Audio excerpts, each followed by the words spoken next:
உலகம் முழுவதும் உள்ள நிரஞ்சனா சேனல் நேயர்கள் அனைவருக்கும் பணிவான வணக்கம்.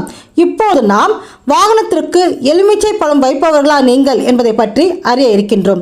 என்னங்க சொல்றீங்க, எல்லாருமே வாகனத்திற்கு எலுமிச்சை பழம் வைப்பவர்கள் தான், இதை என்ன புதுசா கேட்குறீங்க அப்படின்னு சொல்றீங்களா? சொல்றேங்க. வாகனத்திற்கு சக்கரங்களில் எலுமிச்சை பழம் வைப்பவர்களை பார்த்தால் சிலர் கிண்டலும் செய்து இருக்கின்றார்கள். காற்றின் மேல் கோபம் கொண்டு சுவாசிக்காமல் இருந்தால் காற்றுக்கு எந்த நஷ்டமும் இல்லை, ஆனால் சுவாசிக்காமல் மூச்சை பிடித்தவனுக்குத்தான் பாதிப்பு. அதே போல் தாங்க, சாஸ்திரத்தை நம்ப மறுத்தால் சாஸ்திரங்களுக்கா பாதிப்பு?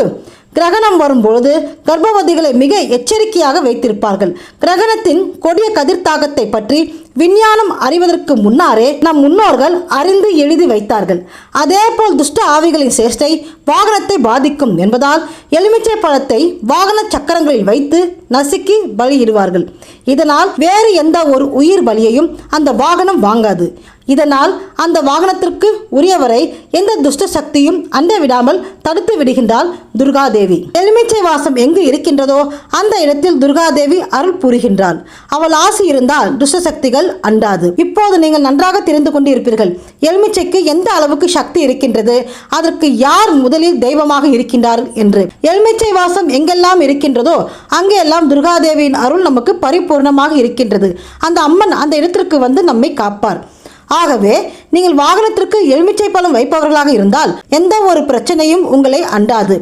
ஆகவே செவ்வாய்க்கிழமையிலோ அல்லது ஞாயிற்றுக்கிழமையிலோ கண்டிப்பாக வாகனத்திற்கு எலுமிச்சை பழம் வைக்கும் பழக்கத்தை வைத்துக் கொள்ளுங்கள்.